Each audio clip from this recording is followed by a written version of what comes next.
베드로후서 3장 1절에서 7절입니다. 베드로후서는 베드로전서에 이어 쓴 편지입니다. 베드로가 쓴 두 번째 편지입니다. 1절에 이 두 번째 편지를 쓴 이유를 밝힙니다. 너희의 진실한 마음을 일깨워 생각나게 하여. 2절에 보면 선지자들이 연한 말씀, 또 사도들로 말미암아 명하신 말씀을 기억하게 하기 위해서 이 편지를 쓰는 겁니다. 그러니까 베드로 전후서에 쓴 동기가 진실한 마음을 일깨워 생각나게 해서 이 말씀을, 신구약 말씀을 기억하게 하는 겁니다. 그러고 보면 이 말씀을 기억하는 거, 이거 아무나 하지 않죠, 그죠? 교회는 다녀도 말씀을 생각하기보다 그냥 자기 살고 싶은 대로 살죠. 혹은 사람들이 살아가는 방식대로 살지, 이 말씀을 생각하여, 그러니까 기억하여 이 말씀대로 살려고나 하지 않거든요. 그래서 교회는 다녀도 믿음의 열매가 없는 거예요. 그러니까 이 말씀을 기억하려면 우리의 이 마음이 진실해야 되고요. 이 진실한 마음이 일어나야 합니다. 이 진실한 마음이 어떤 마음이겠습니까? 예수 믿는 마음이에요. 예수님 신뢰하고 의지하는 마음입니다. 내 마음대로 살고자 하면 우리의 마음이 거짓돼요. 자꾸 거짓말해서 변명하고 핑계대죠. 근데 진실하면요, 내 힘으로 살 수 없다는 가난하고 상한 마음을 가지게 돼요. 그러면은 예수 그 이름을 부르게 되죠. 예수의 이름을 부르게 되면 우리 안에 있는 하나님의 은혜가 싹이 나고 꽃이 피고 열매 맺어요. 그 은혜로 우리가 살아갈 수 있거든요. 그 많은 사람이 하나님의 은혜를 받지만 믿음으로 살지 못한 이유가 뭐냐? 그 은혜를 받고도 그 마음이 여전히 깜깜한 거예요. 거짓되고요. 그리고 졸고 자고 자빠져 있고. 그러나 믿음의 사람은 하나님의 은혜 받을 때에 마음이 일어납니다. 기지개를 펴고 일어나서 뭘 해야 될지 생각하고 결정하고 행동합니다. 근데 이 말씀이 우리에게 주시는 최종의 말씀이 뭐냐? 윤리주의고 문화적인 말씀도 많거든요. 근데 이 말씀이 최종적으로 우리에게 주시는 메시지가 뭐냐? 예수님이 다시 오신다는 겁니다. 이 세상 끝이 있다는 겁니다. 성도님들 생각해 보세요. 하나님이 시작하셨고요. 하나님이 끝을 맺으세요. 이걸 아는 사람은 자신의 인생의 시작이 하나님에게서 시작하고 하나님에게서 끝나야 한다는 거 알아요. 근데 하나님을 믿지 않는 사람은 그 시작을 하나님에게서 찾지 않아요. 자기에게서 찾아요. 혹은 인간의 역사에서 찾아요. 그래서 하나님이 천지를 창조하셨다는 거 말로는 신앙 고백하죠. 실제 자기의 생각으로는 믿지 못해요. 그래서 자기의 인생은 자기 힘으로, 자기 셈법으로 살아가려고 해요. 이런 사람이 교회 안에 많은 거죠. 이런 사람이 교회 안에 거짓말하는 거짓 선생을 따라가요. 거짓말하는 거짓 선생들은 흔히 말하는 상식과 합리성, 효율성, 세상의 셈법으로 말을 해요. 근데 성경에 그 합리성, 효율성, 생산성 혹은 성경의 지혜는 이런 세상의 것하고는 차원이 다르죠. 지혜는요, 같은 단어 지혜를 쓰지만 차원이 다르다고 해요. 그리고 그 생활에서 보면 결이 달라요. 이 말씀이 우리에게 최종적으로 주는 메시지가 뭐냐? 예수님이 다시 오신다. 오시면 이 만물이 끝난다는 겁니다. 그러니 이 세상에 마음 두지 마라. 하늘에 계신 하나님 나라의 마음을 두라.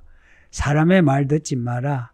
하나님이 사랑하시고 기뻐하는 자 예수의 말을 들어라. 이게 성경의 메시지예요. 그래서 믿음이 있는 자는 시작을 하나님에게서 찾고 끝을 하나님에게서 찾아요. 그 끝이 하나님에게 있다. 그러면은 그 끝을 향해서 가는 거죠. 그러면은 그 생활이 어떻게 했어요? 예수님이 다시 오시면 그냥 오십니까? 심판하시잖아요. 좌와 우로 양과 염소로 알곡과 가라지로 이렇게 심판하시지 않습니까? 그 하나님의 심판을 두려워하면서 하나님이 기뻐하시는 그런 사람 되기 위해서 힘쓰고 또 힘쓰는 겁니다. 앞에서 베드로가 그랬죠. 더 힘쓰라고요. 나 믿습니다 하는데 그치지 말고 덕을 쌓으라고요. 덕만 있지 말고 지식도 가지라고요. 지식만 아니라 절제도 하라고요. 이런 믿음의 자람을 촉구해요. 예수님이 오실 때까지 그렇게 믿음이 자라야만 하는 거예요. 그렇게 자라도요, 사실은 우리는 구원받을 만한 자격이 전혀 없어요. 다만 그렇게 예수를 바라보고 자라는 게 이게 믿음이에요. 이 믿음을 보시고 예수님이 그러시겠죠. 나를 믿는 사람이라고 생명책에 기록이 되었다고. 그러면은 이제 천국에 가는 겁니다. 그런데 교회 안에 들어온 이 거짓말하는 사람들은 예수님이 다시 오신다는 거 이거 믿지 않아요. 말로는 믿는다 그러죠. 그런데 예수님이 지금 당장 오실 수도 있다는 말은 안 믿어요. 거짓말이라고 그래요. 이 코로나가 터지면서 예수님이 오신다는 징조들이 많거든요. 그런 징조 아니라도요. 2000년 전부터 예수님이 오신다고 그 급박성을 우리에게 강조하고 있는데 2000년이 지난 지금 예수님이 다시 오신다는 이 메시지를 우리가 사람들에게 전해야 되지 않나요? 근데 이 사람들은 뭐라냐? 4절 보면 주께서 강림하신다는 약속이 어디 있느냐 그래요. 성경을 보면 주께서 다시 오신다는 말씀이 있죠. 이들은 성경을 덮어놓고 믿어요. 왜 성경을 읽어야 하는지 아세요? 믿음으로 살기 위해서예요. 근데 교회 안에서 성경은 덮어놓고 그러면서 믿음으로 살려고 한 사람이 있어요. 성경을 덮어놓으니까 온갖 거짓말이 교회 안에 들어와 버렸어요. 또 성경을 읽어도요. 그 거짓말로 성경을 풀이해요. 그러면 성경 말씀이 누룩이 가득해지는 거예요. 믿음이 약한 사람은 그 누룩이 가득한 그런 성경 풀이를 듣고는 그게 옳은 줄 알고 쫓아가요. 그래서 교회 안에 많은 새신자가 시험에 들어있어요. 서울에 있는 교회는 어떤가요? 이 교회의 묵은 성도들은 어때요? 이 말씀 오랫동안 들었죠. 읽지는 않았대도 들었잖아요. 들었으면 그 들은 말씀이에요. 여러분은 마음속에서 어떻게 되어 있습니까? 자라고 있어요? 꽃이 피었어요? 열매를 맺었나요? 이것이 싹이 나고 꽃이 피고 열매 맺지 않으면 고인 물처럼 썩어요. 그래서 교회 안에 썩은 성도가 많아요. 예수님이 다시 오신다. 심판입니다. 6절에 보면은요. 옛날 노아홍수 이야기예요. 그때의 세상은 물이 넘침으로 멸망하였다 그럽니다. 노아홍수 때 노아 방주 만들으라고 하셨죠. 사람들 보고 타라고 했어요. 그런데 사람들이 에이 무슨 심판이 무슨 종말이 오느냐고 타지 않았어요. 결국은 방주에 타지 않은 사람은 다 죽었어요. 방주에 탄 노아와 그 가족들은 살았어요. 예수님이 다시 오신다 하는데 에이 무슨 그런 일이 있어. 오시긴 뭐 다시 오시오. 뭐 100년 뒤에나 뭐 1000년 뒤에는 오시겠지 그래요. 거짓말하는 사람들은 비슷하게 말을 하는데요. 예수님이 오시긴 오셔. 그런데 지금만 아니야 그래요. 성도님들 지금만 아니야. 이런 말 하는 사람이 다음 세대 말을 해요. 아니 지금 이 세대도 믿음이 없는데 무슨 다음 세대를 이야기합니까? 이 세대가 바로 써야 다음 세대 있다 합시다. 내 자식 있다 합시다. 내가 바로 써야 밑에 다음 세대에게 있는 거죠. 내 믿음도 내가 챙기지 못하는데 그리고 내가 낳은 자식도 내가 믿음으로 키우지 못하고 사춘기가 되고 청년이 되고 장년이 되면서 그 자식이 다른 믿음이고 다른 삶을 살아가는데 그거 어쩌지 못하면서 무슨 다음 세대 이야기합니까? 내가 똑바로 살아야 내 자식도 똑바로 살죠. 내가 바로 사는데도 내 자식이 똑바로 못 살면 그 자식은 그 자식 스스로가 멸망을 자초한 겁니다.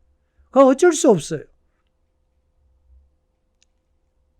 노아 때는 물로 세상을 심판하신 하나님이 이제는 불로 심판하신답니다. 7절에 보면 이제 하늘과 땅은 불사르기 위하여 보호하신 바 돼요. 지금 세상이 보존되고 있어요. 하나님이 보존하신 거예요.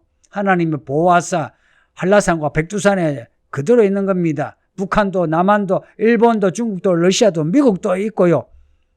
온 세상이 영원할 것처럼 그대로 있는 거 하나님이 보호하신 겁니다. 그러나 예수님이 오시면 이 모든 것이 불타 사라집니다. 모든 것이 불타 사라집니다. 모든 것이 불타 사라집니다. 이 한국은 서울은 어떻게 될 것 같습니까?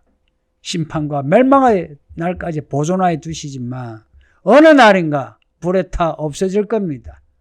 그날 그 불과 함께 소멸되고 싶나요? 아니면은 그날에 하늘에 영원한 생명을 가지고 하늘에 있고 싶나요? 이런 말이 종교적인 말로 들리나요? 아니면 추상적인 그런 말로 들리나요? 아니거든요. 저는 상당히 현실적인 사람이에요. 계산 잘하고요. 앞뒤 꽤 맞춰가지고요. 어찌하든지 좋은 결과 내고 싶고요. 셈법으로 살고서 아무리 셈법을 내어도 이 말씀이 참말이에요. 그러니까 이 말씀대로 살아가는 게 가장 좋은 셈법입니다. 여러분 똑똑하고 똑똑하대도 똑똑한 척 하는 거예요. 바보 쪼답니다. 하나님이 안 보시니까 안 계신 것 같아요. 하나님이 지켜주신 거예요. 악인조차도 하나님이 이른 빛 늦은 비로 지켜주시는 거예요.